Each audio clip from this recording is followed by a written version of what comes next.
2017 was the last time I stepped foot in a secondary school or high school if you're American.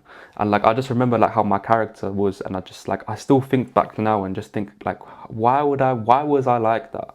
And if you're a shy person or if you're someone who doesn't have much confidence, when eventually you will get some confidence and you're gonna think back and think, why was I actually like that? There was no reason for me to be like that, and I just let people just pick on me because that's what I did.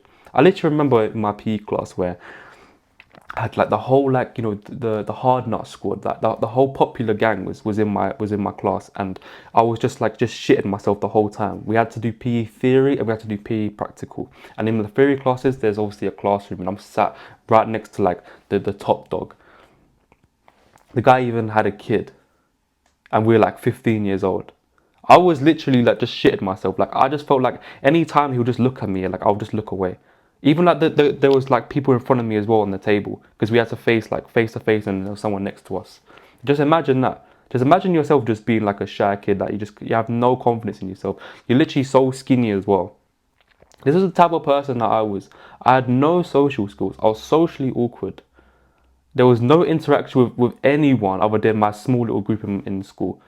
Don't even talk about girls because that wasn't gonna happen. I remember having in my mind when I was in like year 7, I thought to myself, okay, by the time I'm year 11, maybe I can just like put an arm around a girl and just like just be cool. That didn't happen, bro. That didn't happen for shit. I even remember there was a time when I was doing my maths GCSE, and I heard about this girl, and apparently she thinks that I'm good looking, bro. We used to do our exams in a hall, and we all had like our own separate tables, and she was sitting next to me like maybe like 4 foot away from me, and apparently she would look at me. I wouldn't look back. Do you want to know why? Because I had no confidence to even make any eye contact. I had no confidence at all.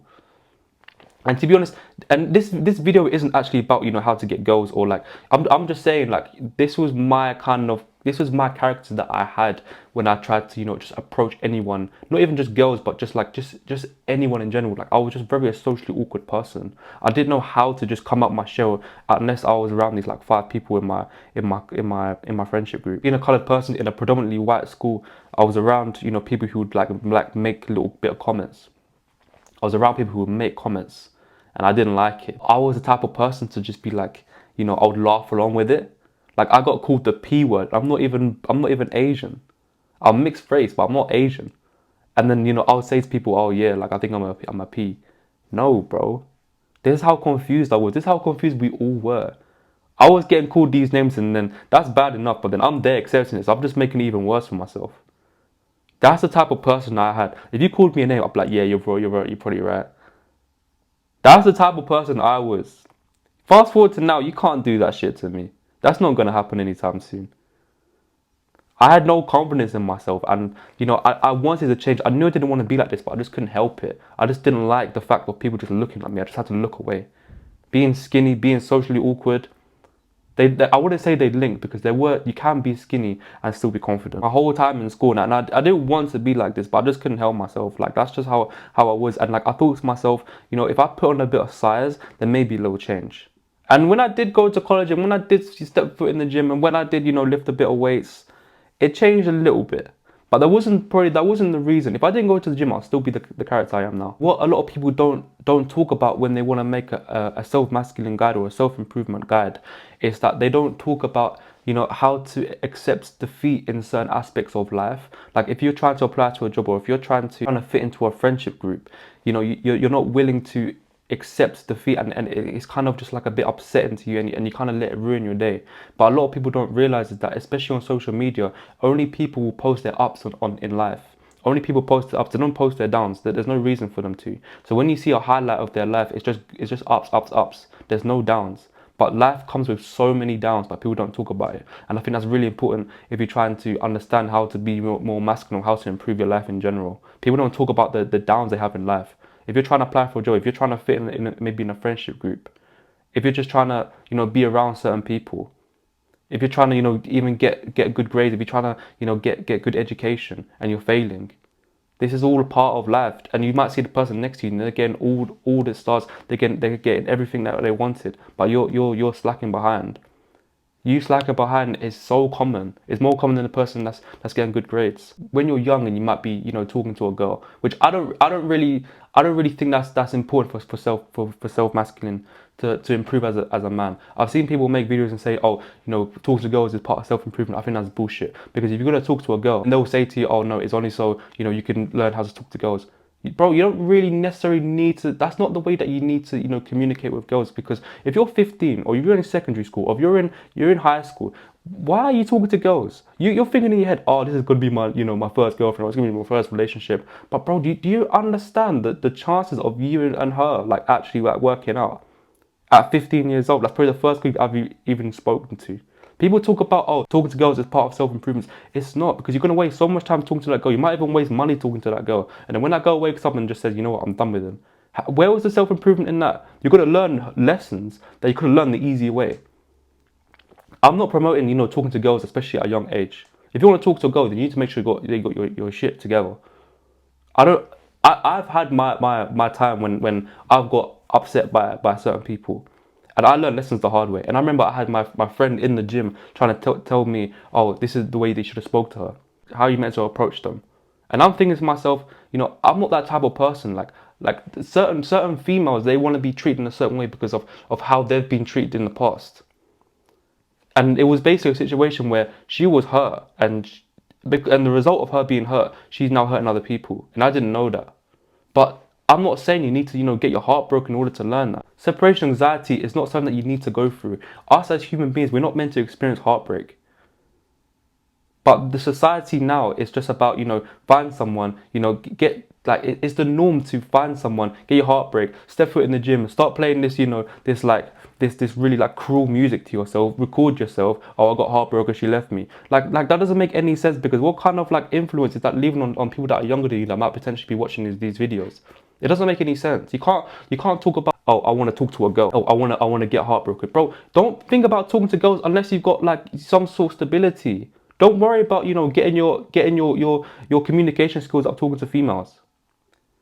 The only way I'll suggest talking to girls at a young age is just so you can be less socially awkward. But even with that, it's unnecessary. You can talk to other people who make you feel socially awkward. The people who make you feel socially awkward, then you can talk to them. But it's probably not necessarily girls. I don't promote talking to girls at a young age, because most of the time it's just a waste of time. You're gonna waste time, you're gonna waste money, and you're gonna get your heart broken, and you're gonna learn the hard way. You don't need to learn the hard way, bro. This is something that you're gonna have to learn to accept if you have gotten your heart broken, because so many people got their heart broken. I understand the feeling of of having separation anxiety, but I didn't have to learn like this, but I still had to accept it.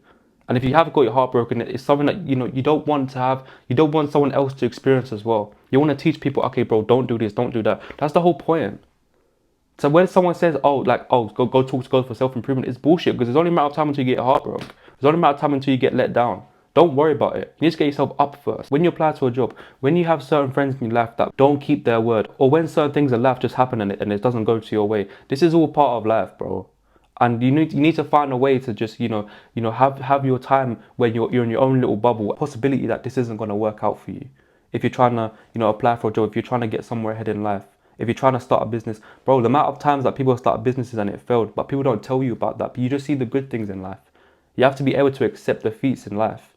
If you're not willing to accept defeats, then you're not going to be able to do it again, because you're thinking in your mind, oh, well, there's no point, it's going to fail again. You have to keep failing to keep winning. That's part of being masculine. If you're going to just fail at step one, then there was no point even you trying to step one, because step one was almost a guaranteed fail in the first place. Step one is always going to fail. Your first idea is always going to fail, because you've never done it before. The people who have all these money, the people who have all these businesses, the best people that you got in your mind right now, the best athletes, the amount of times they've failed, bro. But people don't talk about this stuff. This is part of being self-masculine. This is part of, training your mind to be the best person of yourself, the best version of yourself. You have to be able to, just, if something goes wrong, all right, cool, I'm going to make sure I keep going again. This is part of accepting defeat. You have to have that bulletproof mindset. Okay, it failed, but I'm going to keep going, I'm going to keep going, I'm going to keep going at it. Because if you fail at step one, then don't bother trying again. If you're going to be like, nah, it's out of my pay grade, well, then forget it. Then go work for someone else for the rest of your life and then retire when you're 60 odd. You have to be able to have a mindset where that no one can penetrate it. Even if for your friends, even if you've got people that tell you, oh, it's no good, it's not working. But the idea that you have, no one else is doing it. They're the ideas that's gonna work for you. They're the ideas that's gonna get you all the money that you're trying to achieve. And I know you've heard enough times about discipline and motivation. People aren't disciplined. The reason why people go on about it is because people aren't disciplined. If people are disciplined, these videos aren't needed to be made. The reason why they're made is because people aren't able to just get off Pornhub, aren't able to stop scrolling on their phones. If you keep doing certain things in your life and you have no discipline there, then you're going to be in your 20s, in your 30s, in your 40s, and you're going to have you're just going to be nowhere. I understand if you're not disciplined, if you're below 20. You know, you're probably in school, you're already in college, you might be playing games, cool, that's fine. But have in your mind that life isn't going to be like this forever. If you treat life like it's a video game, if you treat life like on Pornhub, you will be 25 in your 30s and still have no money, bro. The reason why people go on about discipline is because there are not enough people who have discipline. The people who have all the money, the people who have these big businesses, the people who are athletes, they have discipline. To be able to say no to certain people. To people say, no, I don't want to go out on Saturday. If you can't say no to these people, then you're not disciplined enough. That needs to come before the things that people are trying to put in front of you. That needs to come before the certain things that people want you to do. If you're willing to be comfortable and, you know, not be disciplined and keep having these bad habits and not realizing how much time that you're actually, you know, consuming just doing this constant shit, which I used to do, by the way. I understand. I used to spend so much time on video games. I used to spend countless hours just scrolling. Like, I couldn't help myself. It felt like drugs. But I knew that, you know, if I keep doing this, I'm not going to get nowhere with myself. If you're not willing to able to set yourself tasks to achieve self-improvement, we know what we need to do. If you have these tasks in your mind that you're just dreading of doing it, make sure that you do them first. If you do these tasks first, then you haven't got enough time to think about it. Because the more you think about it, the more time you're just going to procrastinate and just push it along the side. You need to experience uncomfort. Psychologically, subconsciously, you start pushing it along to the side if you know that that task is there and you're not doing it. You start pushing it along the side. So do the tasks that you don't want to do. If you've got bad habits, you need to be able to say no to them. You won't realize how important it is to say no to Pornhub. How important it is to say no to continuously scrolling. You don't realize how much time that this consumes into your life. You don't realize, you might see your screen time that comes up onto your phone if you've got an iPhone. It tells you how long you've been on your phone. You might think, I haven't been on my phone that long. But you have been though. It's not going to lie to you. The numbers are real, bro. The numbers are there. You have been on your phone for that long, but you just haven't realized it. This video isn't how to stop habits. I've made a video on that, and I will continue to make more videos on how to stop watching porn and how to stop scrolling on your phone, because they're the two, probably the most deadliest ones for a young person these days. So key to your self-improvement, to whatever you're trying to achieve in life. If you can't stop those two, then you're always going to be in the average. The people who are in the 10% or even in the 1%, they don't have these bullshit desires. They might have these desires, but they know how to control their hands and their dick, bro. Are necessary if you're trying to improve your self-improvement. If you're trying to improve yourself, you're trying to max out your stats, what people call it. Remember, the person you're destined to become is the person you decide to be.